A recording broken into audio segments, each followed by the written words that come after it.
This Torah class is brought to you by TorahAnytime.com. Everybody, welcome all our Torah Anytime viewers. So tonight we're going to go on.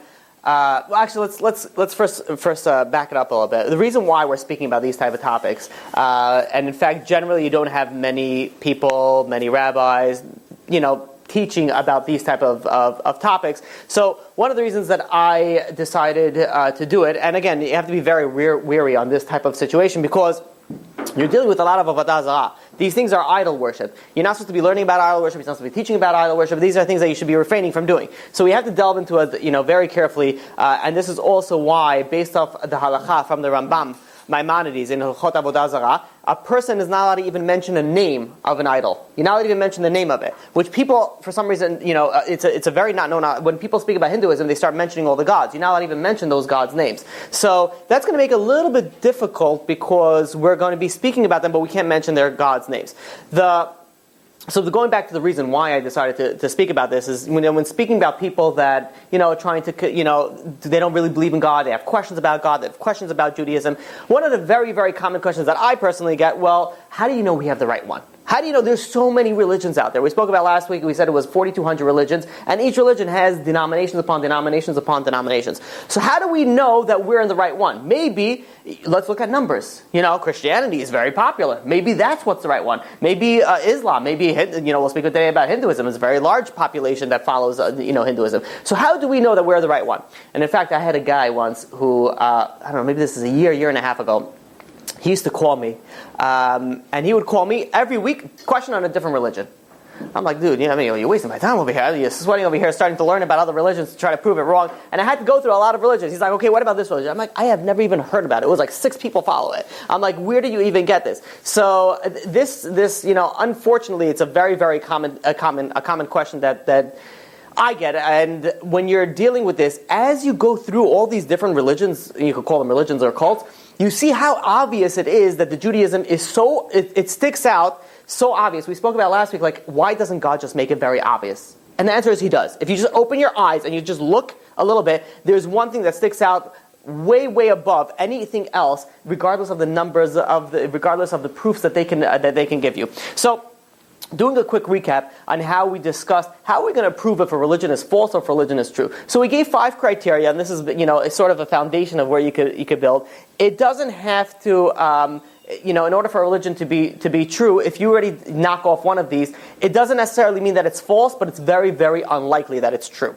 So number 1, we spoke about we wanted to see a God-given religion. We have no interest in a man-made religion. We spoke about that you need to if God created the world, which we gave proofs upon this, that God has obviously created the world, we gave proofs also that God is actively running the world, then there must be a purpose for the world. And that's where religion comes in. Religion is come to tell you what is the purpose. And every religion has a different purpose. And say, this religion is going to say the purpose is to get out of karma, whatever it is. This religion says the purpose is just to believe in somebody. Every religion has its purpose in life, and depending on the religion is which way you're going to live your life. So, the consequences are obviously enormous if you pick the wrong religion, because that's eternity that you're dealing with. So number 1 is we're only interested in a God-given religion. We're not interested in a man-made religion. If someone comes up to you and says, listen, this is a way of life, you hit the buzzer, not interested, next. Because it doesn't give you anything. Number 2 is that even if it was a God-given religion, is it very easily made up? An example is that, a guy goes and says, I was in the forest and a bird came over to me and then it started speaking to me and I heard and I understood the bird. And the bird said, I am now God, or I'm the Messiah, and this is the new thing. Everybody's going to have to follow birdology. And, I start a new cult, whatever it is, and everyone's got to go and whistle like birds. And that's a cult. Now, nobody saw me talking to this bird. Nobody saw me, and I could elaborate, and I got wings, and I started flying like a bird, and then I took it off. We could go on and on about it, but how can you prove it? One guy, one dude saying what happened. So that's not really strong. That's very easily refutable. You could just very easily say, not true. How do I know? How can you prove it? So even if you tell me that it's a God-given religion, how do I know that it's true? Number 3 is that even if that it was given by God, how do I know that it's active?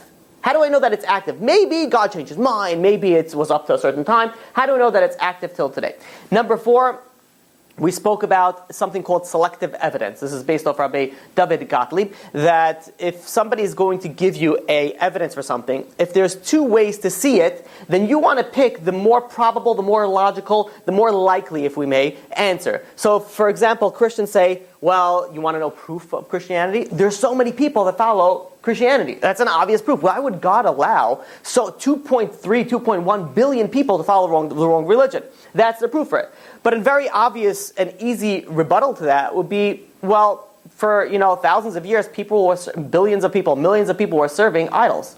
Does that mean that the idols was correct? People follow very, very,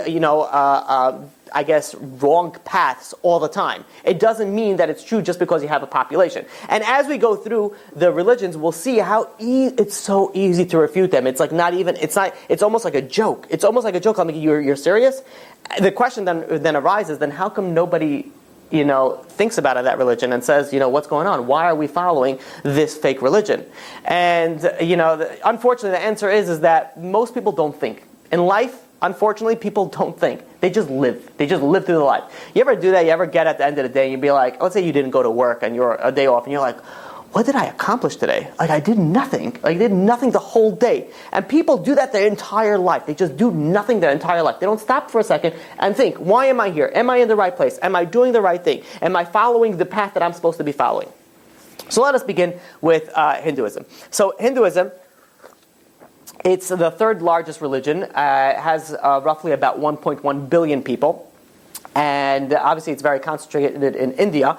This religion is it's very, very interesting to me when I was learning on this, is that it's so polytheistic. It's so like ancient style. It's like so deep in paganism that I don't even understand like how can people believe it. I mean, you'll soon see what I'm talking about.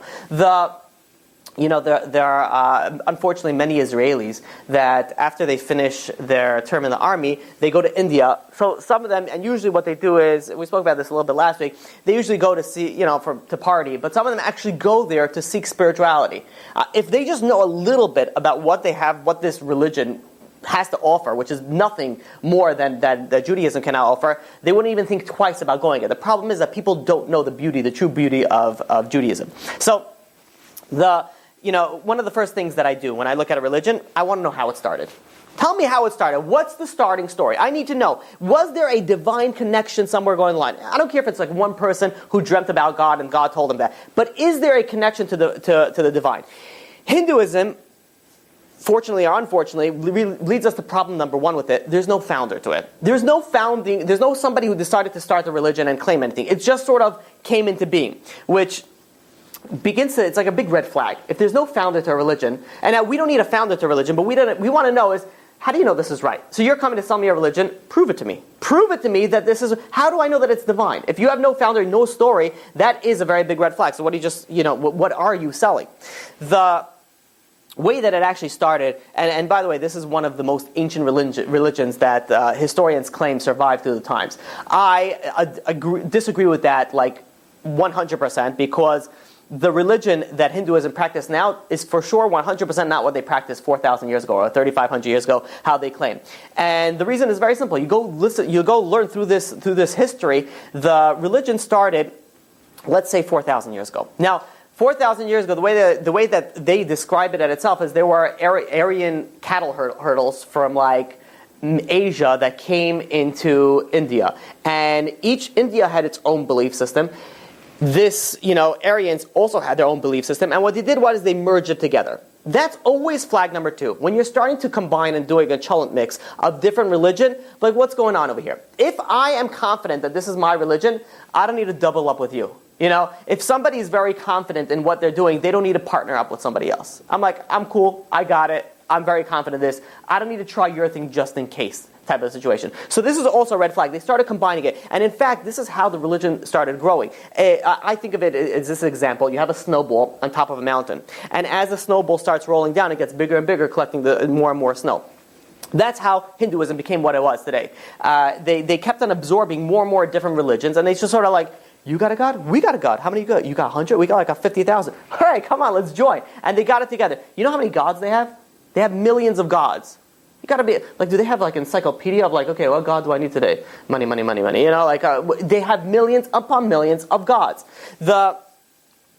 Another very big red flag is Hinduism has a very, very strong belief on reincarnation. And in fact, the central goal of Hinduism is to release from the cycle of reincarnation. And we'll speak about it soon. The idea is that they believe that people die and people come back, which Judaism, of course, also believes in reincarnation.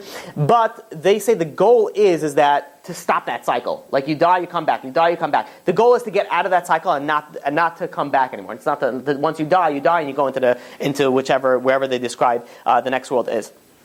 So. This, when you're looking at a religion, you also want to see its text. What is its text? I want to know, like, give me some for the oldest text that we have is something called the Rig Veda, which came about 1500 BCE, which means is that we were talking about here 3,500 years ago. Between 3,000 to 3,500 years ago is where you're dealing with it, which means is you have around 500 to 1,000 years, there's no text. There is no thing. Everything was orally. Orally is fine as long as you supplement it with some sort of written text, which this is very obvious why they don't have a founder, because they don't have anything that was going on for the past 1,000 years, and they don't have it as proof. Just basically, people that were doing certain rituals and certain, sacrifices and certain, avodot that they do to their idols. So, this leads us to another problem, which means is that even if you want to tell me that this was a correct religion back when, it's still for sure not now, because as it transitioned over time, we don't know what originally was. And how do we not know what originally was? Because you don't even have a text to tell us. So even if it was somehow correct, it's for sure 100% incorrect now. And not that it was correct ever. It's very easy also to disprove that as well. So another red flag on this is that there's no central authority. And in fact, in Hinduism, you could just sort of worship whoever you want. It's not like Tuesday we do Tuesday gods, Wednesday we do Wednesday gods. There's none of that. You do whatever you want, when you want it, and how you feel like you want it. They do hold and this is where they could people confuse people and be like, no, what do you mean? We're a monotheistic religion. And well, they technically they don't actually claim monotheism, but what they do is they claim that there's one supreme God. We can't say this God's name, and then there's a destroyer. They have a Trinity. By the way, Christianity wasn't the first people that came out with the Trinity. They took out so much. Christianity literally was like going through religion and be like, I'll take that. It's like going through a buffet. I'll take that, I'll take that, I'll take that, I'll take that, and let's put it all together. New religion. And in fact, what's something very interesting when you study religions? Many of their ideas are all borrowed from other things. Hinduism, for example, the whole India region of religions are very, very strongly rooted in the same concept of reincarnation and getting out of that cycle. They just put a facade of a little bit of a different spin. Like this one believes in this one believes in this, but deep down it's all the same core, just getting to it a little bit differently. Obviously I oversimplified it. But so what they believe is that they have this one supreme God. They have like these two, right-hand gods, and then millions and billions, not billions, millions of gods underneath them. The obvious question is that if there's one God, why would the other one God, the supreme being, the creator of everything, want to serve a bunch of other gods? That doesn't make any logical sense. Skip some of those. Rabbi Victor Miller explains why do people do idol worship? What was the whole idea behind idol worship? So one of the worships that they do, one of the idols that they serve over here is what they do is it's very, very an immoral act. Basically, a woman marries an idol. And she becomes married to the idol. She's not allowed to marry anybody else, and she is connected to that idol. There's rituals that they do that is completely immoral. It's literally the idol, the woman, and a priest playing the musical instrument. And the woman does her ritual, which is part of some immoral acts that she has to do in front of this idol. And then Mazal Tov, they're married. And then you have other idols that they came out through adultery. One idol committed adultery with another idol, and they had another baby idol adultery. Gods. And this is what you're dealing with. Says Rabbi Victor Miller. He says, what is the whole idea behind these idolatries? It's very simple. People want to do something. They want to do a certain sin. They want to do something, but they have a conscience. I'm like, this doesn't seem right. This is not right. So what happens if I build it into a religion, or this idol does it, and all of a sudden it becomes okay? Not only becomes okay, it becomes like a mitzvah. It becomes a good deed to do that. So they build all these, and that's why a lot of these idols you see in all these ancient religions, they have a lot of immorality in them. And they have different ideas of worship that are also very immoral, because this is what the people wanted to do. They felt bad, they wanted to get a conscience, so they got around it by convincing something else. Now day and age, it's not that different. People at all, a point in time, they go and they convince themselves what they're doing is not really wrong. No, really, how many times, I'm so sick of getting this already, I have a boyfriend or I have a girlfriend, but they help me keep Shabbos now. I don't do this all because of right now. I'm like, somebody told me that when he has heroin, he doesn't do cocaine. So that's obviously a good thing. I'm like, no, just because you do one thing bad, one thing good that comes out of it doesn't make that whole idea good. It's rationalization. And people rationalize the whole time. Okay, if it's really hot and, God is not in Miami, so I don't have to be modest in Miami. It's a different zip code. It doesn't work that way. It doesn't, people get completely, their own ideas, their own rationalization. We look back at them, those idols, and be like, well, they're such fools. Like, how could they even believe that? But we do the same thing. We do the same thing in the same manner, and we rationalize and we say, no, it's okay. This is why it's a very, very important fact to remember. When you're serving God, you have to serve God on His terms, not on your terms. I speak to secular people all the time, and I say, I'm going to be a good person. I'm going to be a great person. I'm going to follow certain things, but I'm not interested in Shabbos. I'm not interested in kosher. Why do I need to do these things? And the answer is, if you want to serve God, there's only one way to do it. Not on your terms, but rather on His terms. So if you're dealing with your own terms, you completely, misconstrue the entire ideology, the entire religion, and you make your own religion out of that. Okay, so it also comes into a little bit of an halachic interesting issue, is that let's say you go and you purchase a house from a Hindu, somebody who has so there are Indians and Hindus that live over here, and in their actual houses they have little shrines, little temples, little I forgot the word that they use for it, and so they're serving avodah zarah in their house. And let's say you go and you buy that house, so you have to be very careful to make sure you get rid of all those stuff. And I tell this to people in the real estate business, that if you're selling a house to somebody and it's a Jew, and you're selling it, this person was a Hindu or something else, make sure they have to do a good Chanukat Habayit. You have to make sure to get all the impurities, all those bad energies, if we may, out of that house. So, what do Hindus claim that the purpose of life is? This is a very, very important facet. When you're looking into religions, you have to see what is their purpose of life. It also tells you what is their essence and what is their goal. So the purpose of life is, like we said before, is that there is a certain thing called karma, and which is depending on what you do, if it's good or if it's bad. And depending on that, you'll have is how your next life cycle is going to be. You are good, so you're going to have a better life cycle. And what happens is as you go through the reincarnation cycle, eventually, if you do and you follow their religion, you'll get out of that, and that you'll achieve heaven, eternal bliss, so on and so forth. They call this moksha. Moksha is removing yourself from this, from this cycle of what they call as samsara, which is a cycle of birth and death. So, and what's very interesting, why I'm telling you also these words, is that when you go through other Indian religions, they all have the same idea. I'm like, wow, that's pretty, every religion says, that one is wrong, that one's wrong, but yet you have the same ideas from the wrong religion, which is also a red flag. And in fact, many religions, you don't even have to look outside the religion to prove it false. You can prove it false from within. For example, if there's mistakes in the book that is considered divine or godly, and they have no answers to it, believe, have faith, be a good person, that is also a red flag. There is, yoga, meditation, all these things are very, very strong in that region. In fact, yoga originated from, talking about the 6th century BCE is where yoga originated over there. Before we even get to the yoga, people, I don't know if anybody here ever dealt with meditation, but I'm sure if you think about it, if I say the word, you'll probably understand it. You ever realize when people meditate, they use a thing called just makes me want to slap somebody. It's like so annoying. So this is actually very, very sacred in Hindu texts. And before they have the Rig Vedai, before they do their mantras and their certain meditations and certain things that they do, they have an before and an after. So if you go, and it's rooted in Avodah Zarah, the idea, it's like a cosmic sound and what they think, and in fact this is the most famous meditative cycle that they use. In the beginning and the ending reading of any of the Vedas, they go and they say the beginning and the beginning at the end. So when somebody goes and somebody wants to meditate, which you're allowed to meditate, there's kosher meditation, we spoke about it last week, you could go to Rabbi Aryeh Kaplan, has 3 books on meditation, also one is very easy, it's a little pamphlet, it's like practical guide to meditation, but one thing that you should not use as a mantra is something that you say again and again and again and again while you're meditating, is this This is rooted in Avodah Zarah, and you should not be using it. Let's move on to yoga. Yoga is originally, so we said it originated in India, and in fact they claim that it was a certain god created this yoga and brought it, and this is their worship. Their worship is to do yoga positions for their god. So this results in a very, very big question. Can we do yoga now? How can we do yoga now? We can't do something that's Avodah Zarah, that's based off idolatry.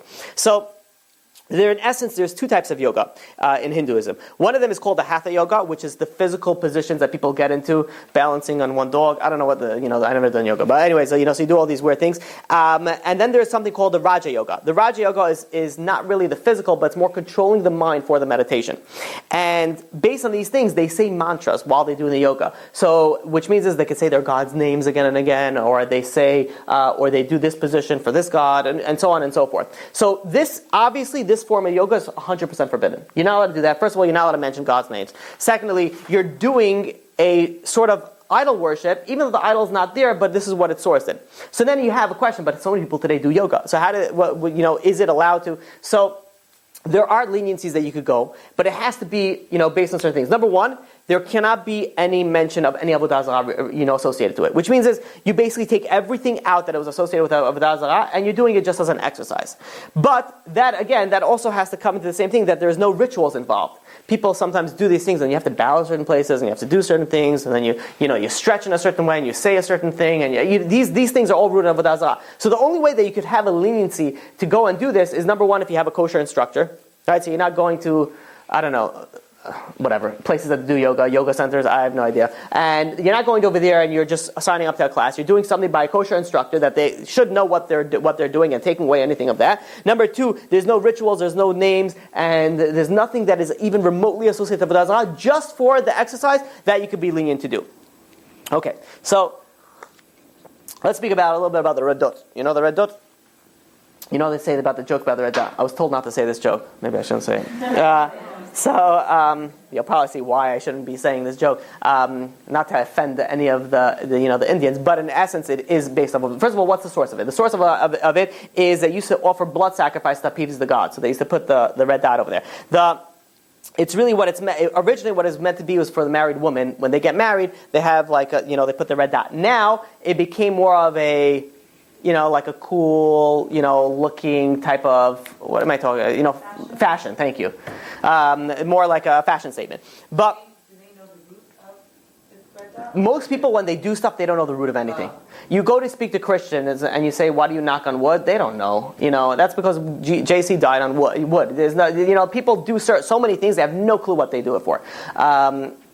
So I would venture to say no. They probably do not know what it is, but maybe some of them. I'm sure some of them do. Anyways, the joke goes that why do they have the woman wear on the wedding night? And they say so that when the husband, after the wedding, the husband could scratch off and see what he won. Either he's going to win a motel, a gas station, or a 7-Eleven, whatever. So depending on what the situation is, But obviously, you can see why I was told not to say that type of joke, and this is why I have a problem called filtering. I don't have it. So but no offense to anybody. It's just obviously they're very good people. Even though the not putting aside the idol worship, but you're dealing with them. They're very nice people. To deal with. The cow. Let's speak a little bit about the cow. When you think about Hinduism, right away, the first thing is the cow. Do you worship the cow? You ask him, do you worship cow? They're like, no. Only we honor the cow. Well, I beg to differ, because you could call it what you want. Let's see what it actually is. So generally, many Hindus don't eat meat. And specifically, they don't eat beef. And cows are considered very, very sacred animals. And in fact, that anybody who is not respecting cows could literally be prosecuted in India. I have a friend that, which I spoke about last week, from Akshay from India. He was telling me these things. He says people could actually be prosecuted for not respecting the cow. So I'm like, all right, you're not worshiping the cow? Kind of sounds like it is. And let's see how we continue. they do very, very disturbing things with what comes out of cows. So the milk, that's cool.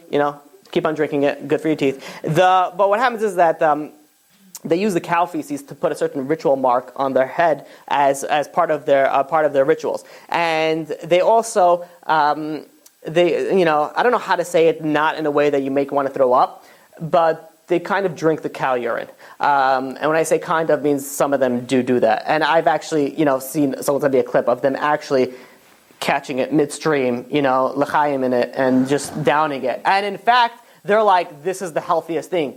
I'm like, take a health ed class. Like, please, learn something. That is not health. That is not at all. One guy actually claims that diabetes got away from him when he started drinking the cow urine. I said, you scared your diabetes away. That's what happened. I'm like, diabetes, like, is this cow urine? I was like, I'm out of here. Who wants to stick around with this guy? But they actually, and they're considering bottling it and selling it. I'm like, it's something so disturbing. Now, I understand weird rituals, and fine, we can't understand them because we're not, Hindus. Okay. But when you're drinking stuff that are remnants of, feces and urine, this is where it goes, be like, all right, either cult alert, or, this is something going on over here that everybody is not in the right mindset.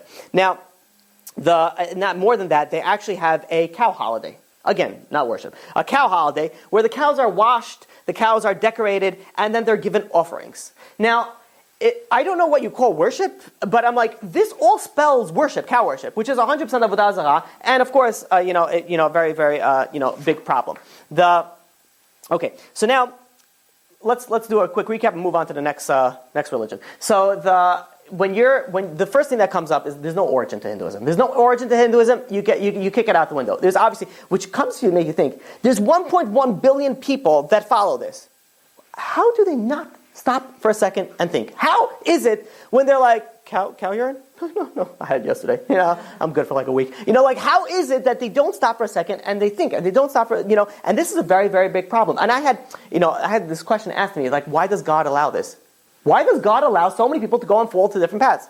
And I said, who said God allows it? Who said that God doesn't give you little reminders? And in fact, this is something very interesting people don't think very often about. In every person's life, there comes a time where you stop for a second and you're like, what am I doing here? What's the purpose of it all? Everybody has this. Everybody has this one. The problem is, most people just shh, don't talk.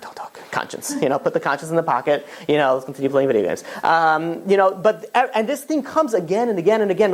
Hey, what's going on with your life? And people have these questions. Then people start saying, this is where midlife crisis comes in. Maybe I have to change a job. I have to get a red sports car.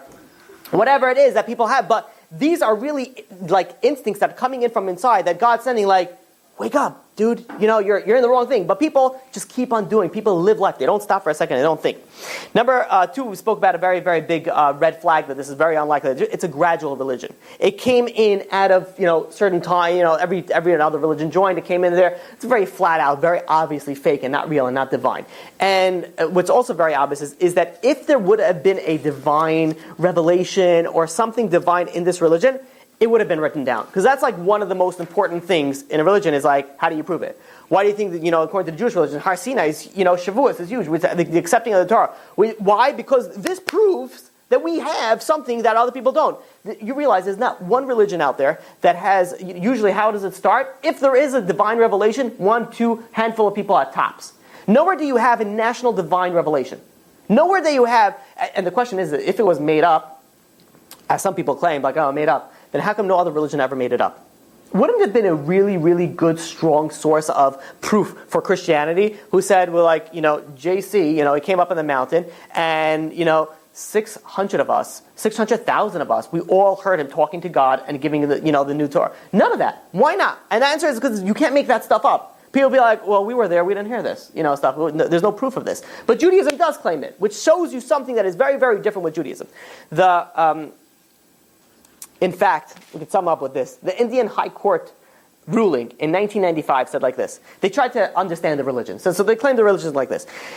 The Hindu religion does not claim any one prophet does not worship any one God, does not subscribe to any one dogma, does not believe in any one philosophic concept, does not have any one set of religious rites, and it goes on and it concludes, it may broadly be described as a way of life and nothing more. Well, guess what? We're not interested in a way of life. We're interested in a divine religion. So this one, you could just chuck out of the thing. But some more little fun tidbits of it, if I may. There's a temple called the Tirupati Temple in India, and this is where millions and millions of these people that are devoted to this temple. They come in once a year and they shave their head as worship. They shave their head. They shave their hair as worship to this Avodah Zarah. This temple became very, very wealthy. Very, very wealthy because they took the hair and they sell it now to make wigs. Now, obviously speaking, these types of wigs are forbidden to use because you cannot. If somebody goes and uses something for Avodah Zarah, you're not allowed to use it. You're not allowed to touch it. You're not allowed to deal with it. You're not allowed to sell it. You can't deal anything with something that's associated with Avodah Zarah. Also, furthermore, besides worshiping the cow, they worship other. I mean, it seems like they just worship anything. It'd be like, just start worshiping, like, so yeah, why not? Throw it in. They worship plant. There's a tulsi plant in the river Ganga that they worship. They worship, besides other animals, besides the cow, they worship the monkey, the cobra snake. There is a temple called Karni Mata they worship rats. I kid you not, they worship rats. There's a temple, and there is about 15,000 rats just like running all over the place, and people are sitting over there. And by the way, you're not allowed to wear shoes in that temple. And I don't know how well you guys know rats, but they don't go to the bathroom on the side. They're just running and be like, just knock them out. So you're stepping on rat feces as you're walking past by here. You have these scary little things like, going around, and it climbs on people and it eats the food with people, and they're like, oh, it's blessing if the rat eats the food. I'm like, if you like rabies, it's a blessing. Otherwise, it's not. And they go and rats carry diseases not just on their saliva or if they bite you, on their skin. They have diseases everywhere, and they're just like sitting over there. You see these? I've seen it. I've seen these things. It's ridiculous. The rats are climbing, and they're like, oh, it's like I'm like, this is not a parrot. You're throwing a rodent all over you.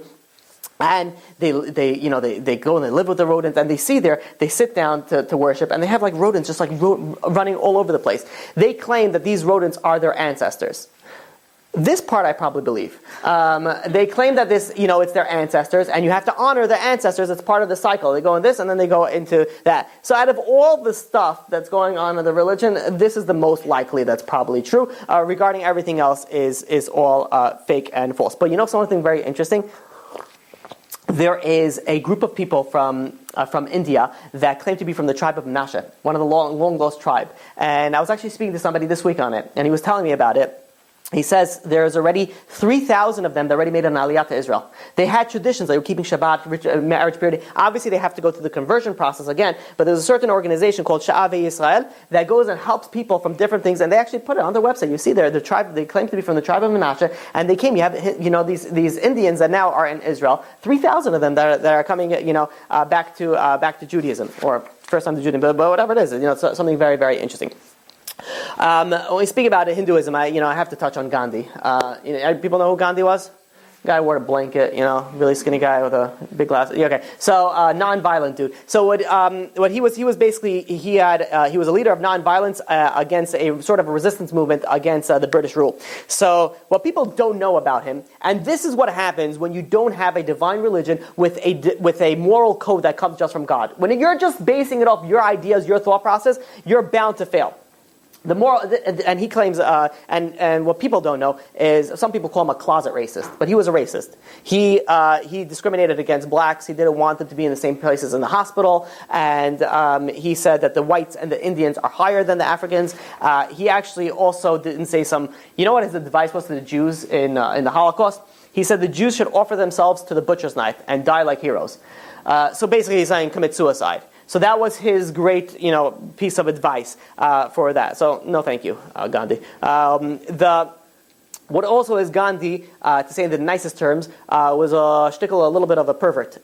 He did some sort of immoral act when he was younger, and then when he felt so bad about it, he's like, that's it. New thing, there's like celibacy. There's like no more with anything. And he committed never to have any association with women and relations, and so on and so forth.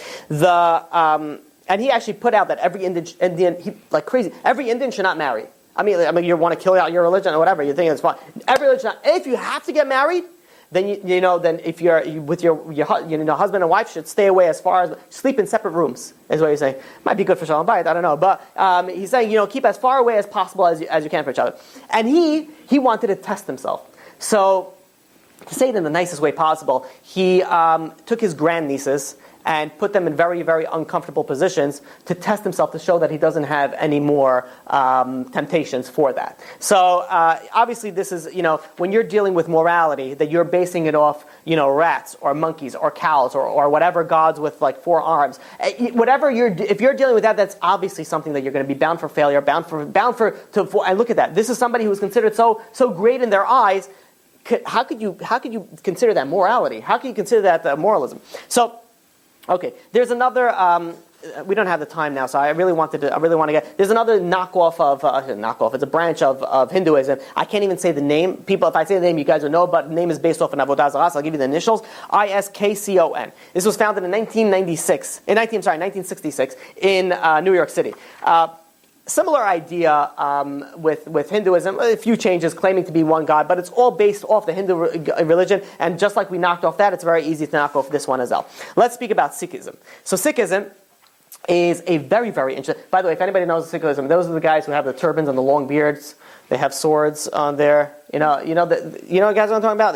People are like, are you Muslim? Are you Indian? Like, what's going on? What? Taxi drivers. Yeah. Some of them, yeah.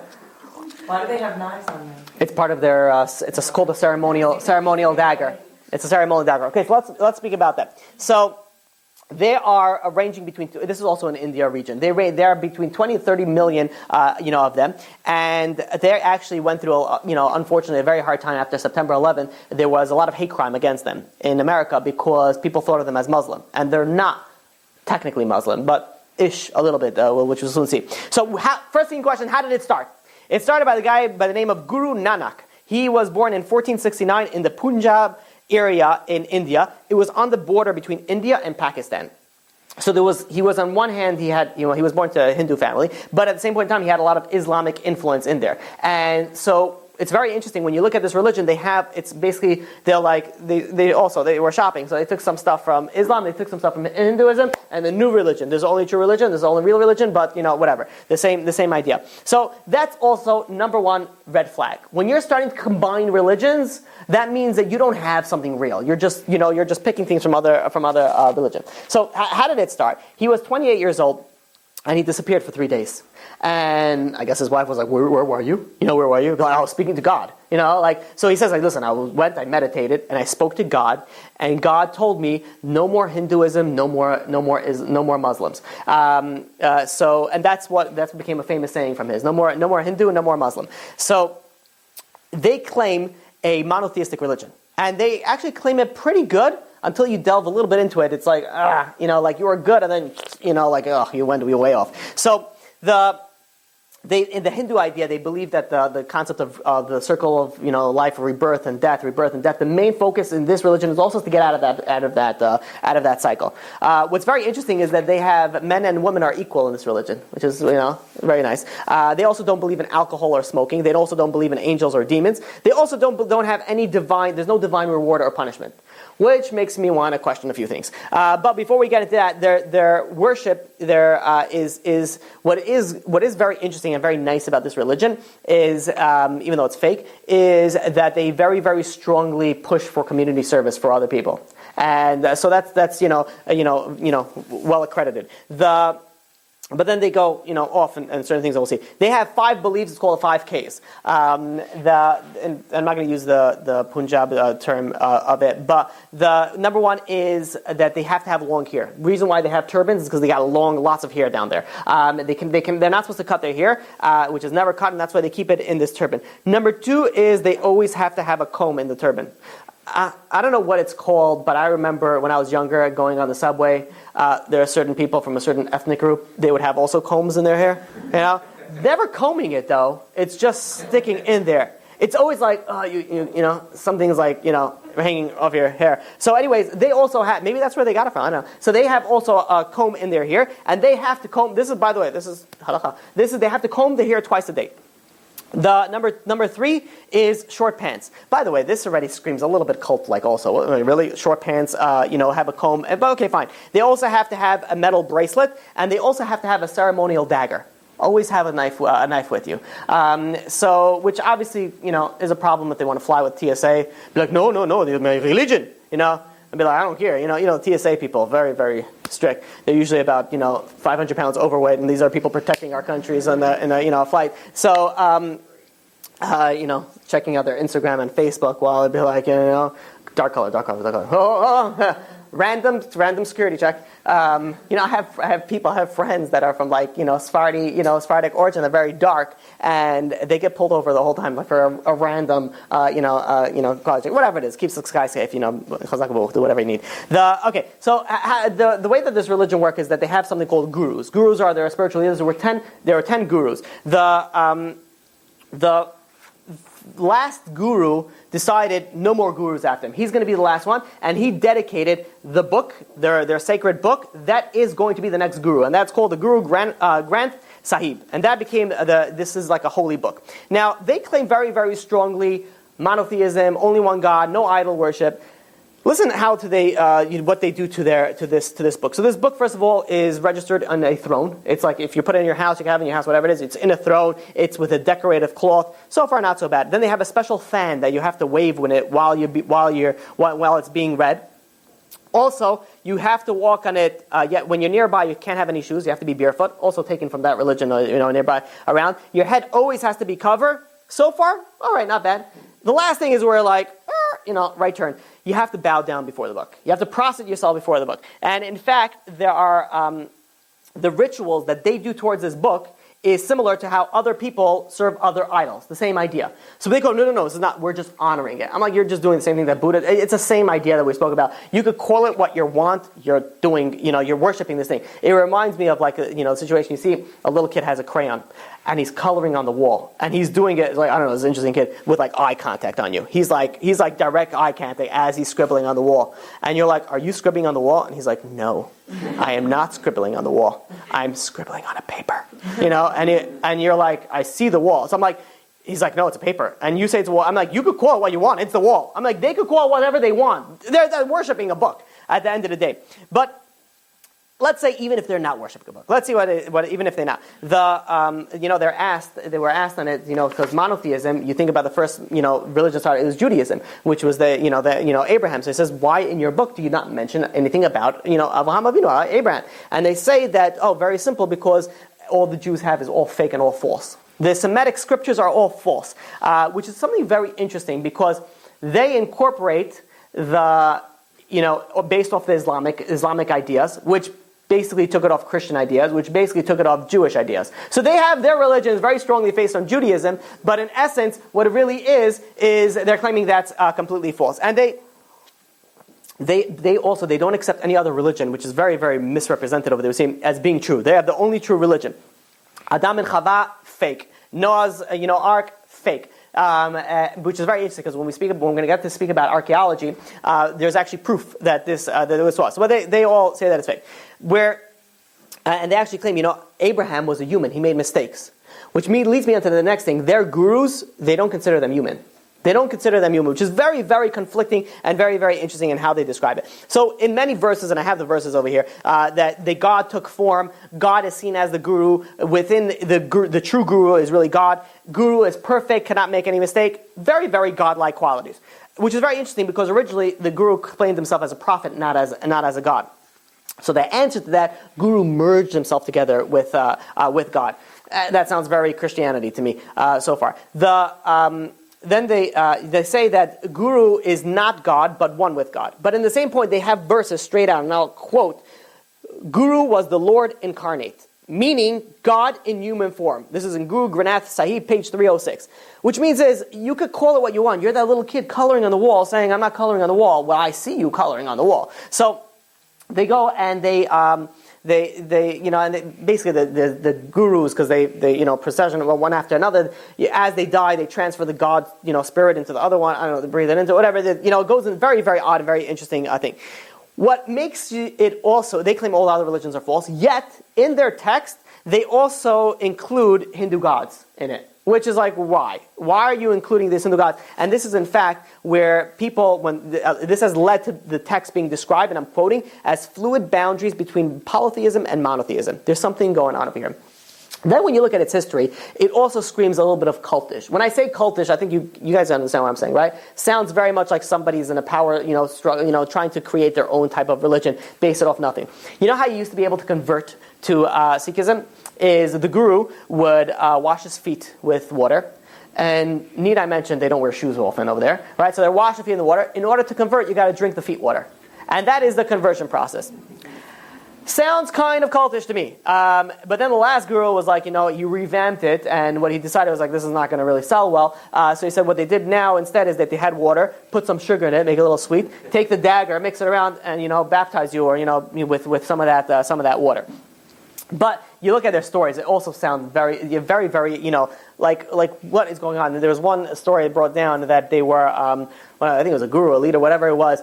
He stands up in front of his people and he says, and he starts screaming like a maniac, "I want a head for the guru. I want a head." And everybody was like, you avoid, when you're in the class and the teacher's like calling on people and they're like, "I want something," and I was like, I'm using my phone, looking over there, no one's looking. And he's screaming, "I want a head, I want a head." Finally, one Shlamazel, one, loser, gets up there and he says, "You can have my head, guru." And he says, "Okay, come with me." They take him to a tent nearby, and you wait a second or two, and then you see blood oozing from under the tent. The guru comes out. He says, "I want another head." And he looks around, and nobody does it. After I keep on one, I want a head. Eventually, somebody went. He went, and then he goes back into the tent. Again, you see blood dripping under the tent, and he does this for 5 times, 5 people. And after I didn't even understand how the story even goes, because they even called his mother. It's like, speak to your son. He's like, I don't know he's killing people over here. Which when you're, I don't know, there's a lot of questions on that. Is a godlike, bring your mother and be like, "I told you not to do that, take off her slipper and go smack it." I don't know what he's planning on doing. But in any case, after the 5th people, he comes out, all 5 people walk out of the tent. And they all come over there, and he all blesses them, whatever, gives them a higher thing. I'm like, he's like, basically he's trying to see who's the true, devotee to the guru. Again, very nice story at the end, I guess you could say, but very cultish at the same point in time. What's the level about? What's the level of them? What they achieve? I don't know. Where did the blood come from? They had on the animals there. They were just killing animals. They had daggers. So it was very easy. Whatever. So. Problems with this religion. Number 1, personal revelation. One dude in a river, nobody saw him, gone for 3 days, came back, and he claims it. Number 2, incorporating other ideas from Hinduism and Islam while saying they're all false. Number 3, and this I love. This is so great. First of all, there's no prophecy. There's no prophecy in this, which is also something that you want to see a positive proof of it. So they ask him, says, "Why is there no prophecy?" So the guru, and I quote, you rejected the use of miracles and prophecies to win converts. They insisted that the message should speak to himself. Yes, because they were not able to do any miracles or anything, because you're not able to. You're not a divine. You're a regular person. It's those people. Usually it happens to be with men, and usually when they're drunk, and they'll be like, I could fight that person. I could definitely fight that person, but I'm not, because I don't want to hurt that person and I don't want to kill that person. I'm like, no, that person's like 6'5", he benches like 7,000 pounds, and he's a black belt in jiu-jitsu. And this guy's like, well, I started jiu-jitsu, and I, know Krav Maga since I was a fetus. And, and they're like, but they're like saying things like, those people that talk tough and they don't actually do anything, those are, which is better obviously than doing something, don't get me wrong, I'm not promoting violence, you said you're going to beat him, I'll fight him. But at the same time, you have people that are big talkers because they can't do anything. You say, I didn't want to do any miracles. I didn't want to give any prophecies. Because he couldn't. You're a regular dude who was sitting there meditating, singing and Unagi and whatever it is that you else he's singing. Okay. What's very interesting also is that even though they say, they claim that the guru tells people, don't convert to us. In fact, they say that they never tried to convert people. Be a good Christian, be a good Hindu, be a good Muslim, just be a good person in your own religion. What's very interesting is that you're telling them that, but they're not going to be able to reach heaven or something like that. They're like, you do your thing, but they're not able. They're going to have the good karma. He says, that will be fine. But to get to ultimately liberating your soul, you're not going to be able to do it with that manner. So this is an obvious question. It says, if this is the only true thing, then why don't you go and try to, go missionary style, go get everybody to go and try to convert it to your religion? It's very, very conflicting. If at one point in time you're saying to be a good Christian, and at the second point in time you're saying all religions are false, then why are you telling them to be a good Christian? If they cannot get to where you get to. See, Judaism is very different. Judaism, we say that you don't have to join our religion to get into heaven. You don't. You keep the 7 mitzvahs b'nei Noach, the 7 Noachide laws, and that's it. And you'll be a good person in your own way. You don't have to join our religion. Almost every single other religion, including this one, if you go a little bit under the peel, also says that in order to get liberated, in order to get to the highest level, you have to follow our religion. So this is very obvious that there's no source of divinity to this. This is a very obvious. This is where it tricks people, and a lot of people, when they're searching for monotheism, they get stuck into this. It was like, okay, this is a monotheistic religion. Seems very nice, very peaceful, and very, very kind, very promoting for others. But when you dig deep down, it's all based on the same idea of Hinduism, of Islam, and it's all based on pure falsehood and nonsense that is completely untrue and definitely not divine. I want to finish off. The last few minutes we have is another religion also in the Hindu area. It's called Jainism. Jainism, what's very interesting, it's one of their symbols is actually a swastika. It was before the Nazis, but they took it because it reaches the four corners of the world and so on and so forth. But they have also a swastika on their religion, so on their sign. The origin for this is very, very interesting because you ask the Jainists, who was the founder. There was no founder. Which is, it's just as bad as picking a you're not gaining anything by that. So they said, how did this religion get started? So they said there's revealed at different times by people known as Tirthankara. These are people that are, they're known as teachers. And there were 24 of these types of teachers. In fact, historians said there's very little to no evidence that these teachers ever existed, except for 2 out of the 24. One of them was Parshvanatha, which existed about 7th century BCE, and this is where they actually claim that the religion actually started from him. Some people say no, it wasn't actually he wasn't the founder. It was the one that came after them, Mahavira. So whichever way you say, it sounds like it was started by somebody, not started by anybody. And this is according to historians. The way that it goes, again, Mahavira, this is like all these religions sort of start the same way. It was like a prince, and he was like, well, enough with this good life and money and good food. He throws everything away and decides to run away from anything materialistic and only work on himself and meditate on his own being. So the ascetic style. So he renounced Mahavira. He renounced at 30 years old. He renounced all worldly pleasures, and he spent the next 12 and a half years to long. By the way, they do a lot of fasting in this religion. They do long fastings and long periods of meditation. And eventually, he came to this enlightenment. Again, how do you know?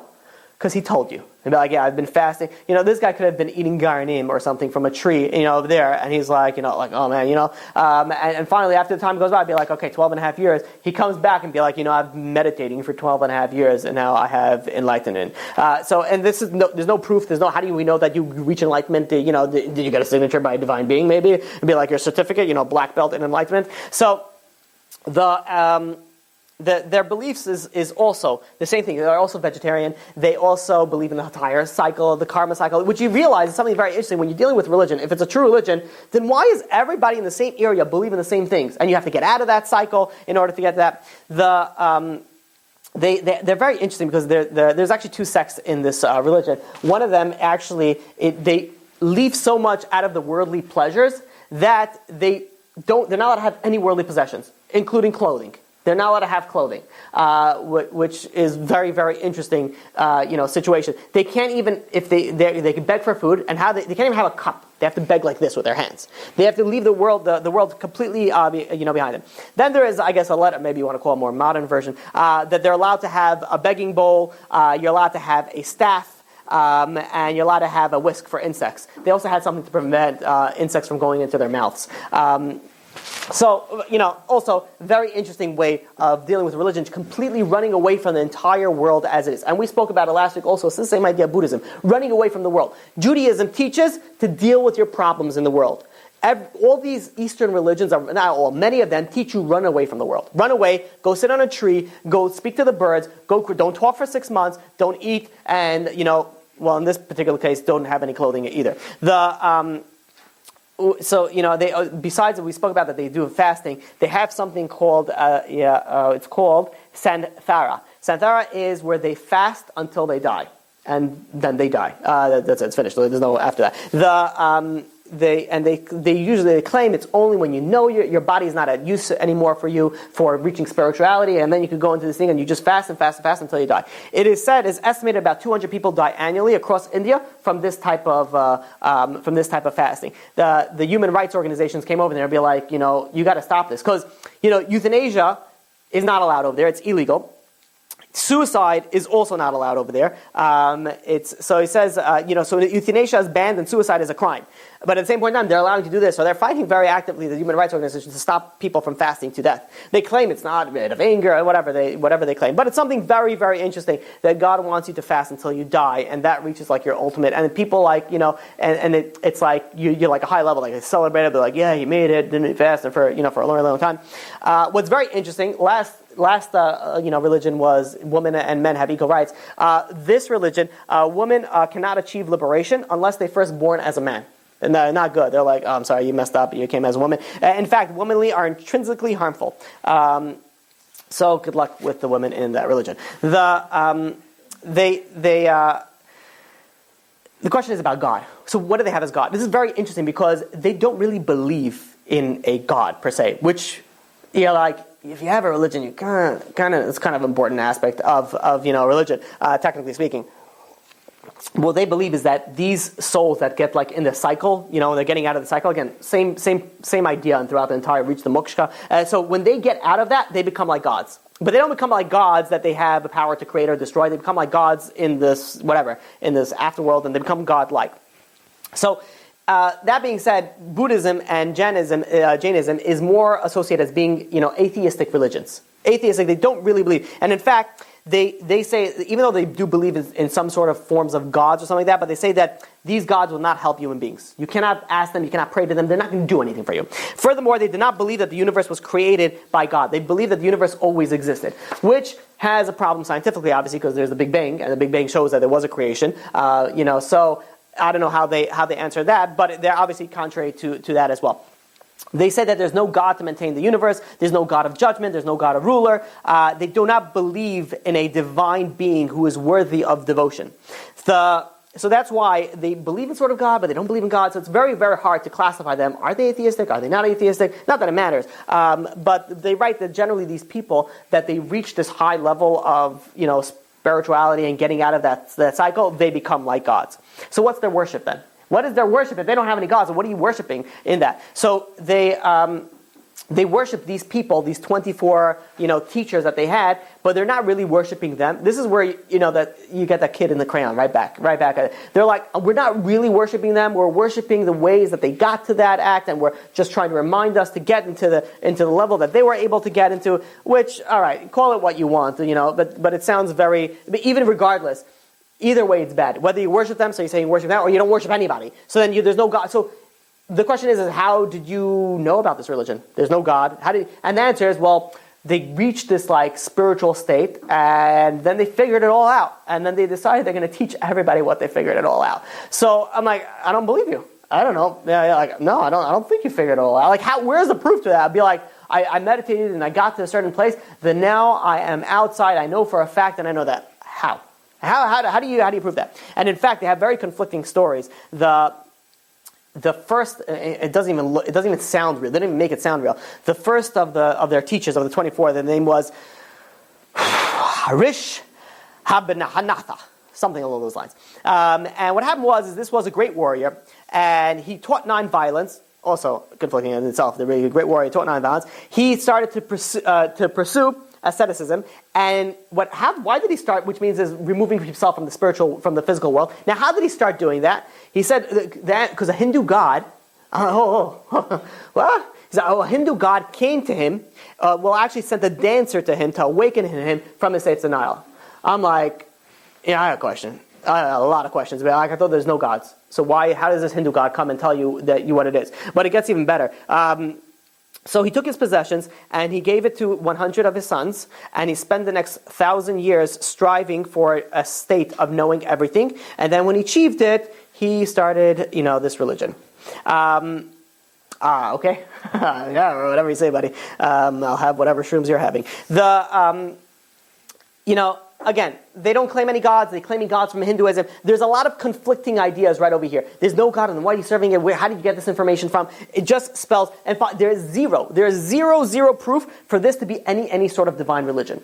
And it's very interesting when you go and you look at all these religions, one by one, you could very, very easily knock them off. And I could have very easily, just very simply, just said almost any religion doesn't have a divine proof. It doesn't have a divine proof. But yet you still have people that say, well, maybe this religion is right. Maybe this religion is right. When you learn very, very briefly about these things, you see how fake it is. It's all so fake that there's not, I'm not intending to bash them for being people that are following a fake religion. I'm like, if you just open your eyes for a second, I really did. I really tried to go into this with an open thing. I'm like, okay, let's see. Maybe they were able to get it like that. And by far, I think the one that I would give probably the most credit that they were able to, pull it off pretty hard probably was Sikhism.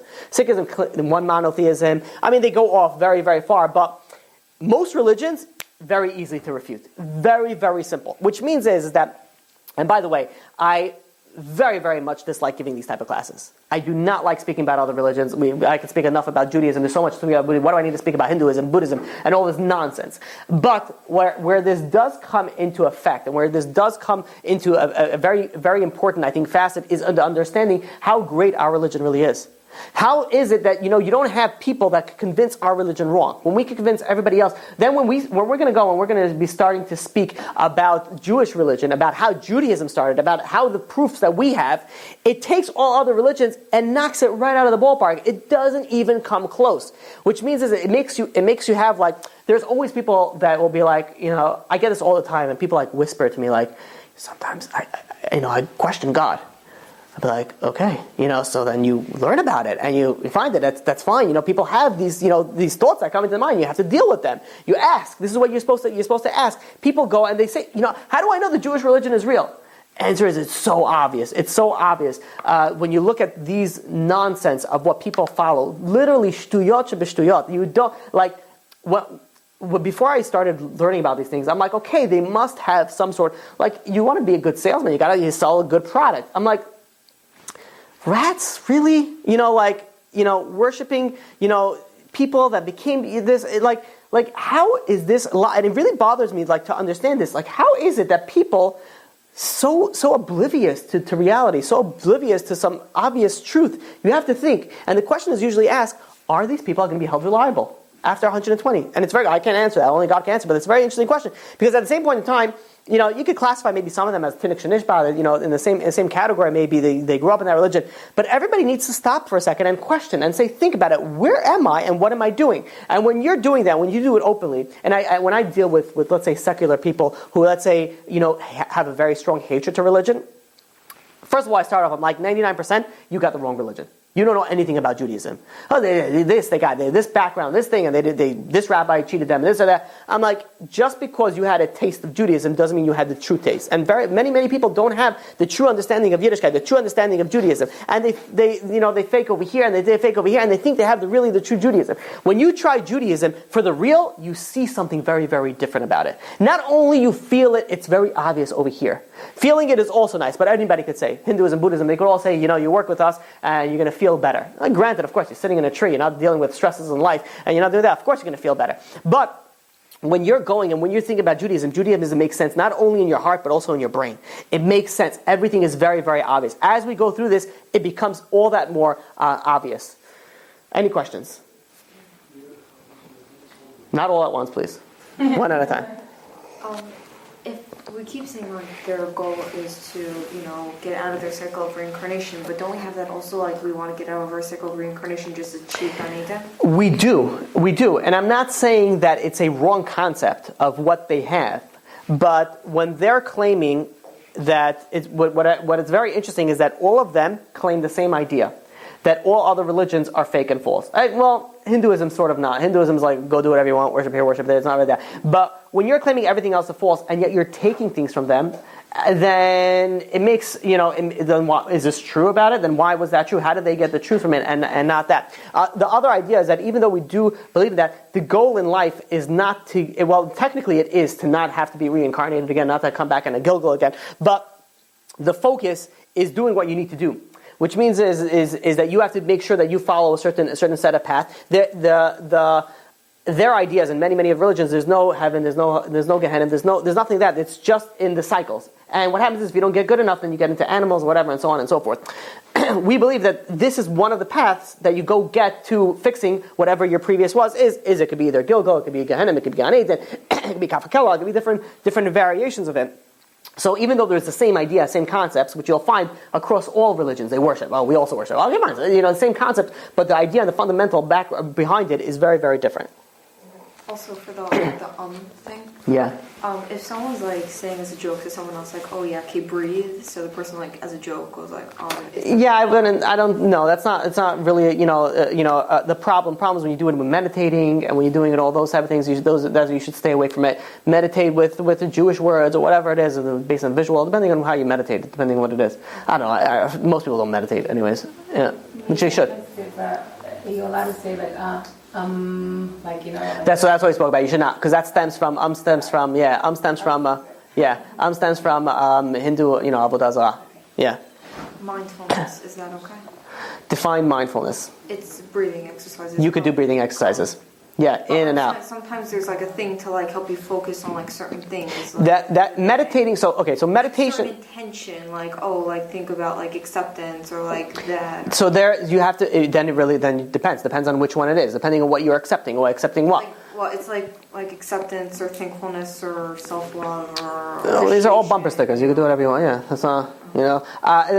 But you just do have to be aware in it. But yeah, the breathing in meditation is a very, very. You know why people breathe when they meditate? The reason is the purpose of meditation is. Did we speak about this last week? I don't think we did. The purpose of it is to push everything out. Now, when you start and you want to think about nothing, what's going to happen? You're going to think about everything. You're like, okay, think about nothing now, and you have, like everything comes in. So what they do is when you're thinking about breathing in and out, you're concentrating on one thing and you're not focusing on anything else. Any other questions? No other questions? On camera, no other questions? Okay, Hazakabo. You've just experienced another Torah class brought to you by TorahAnytime.com.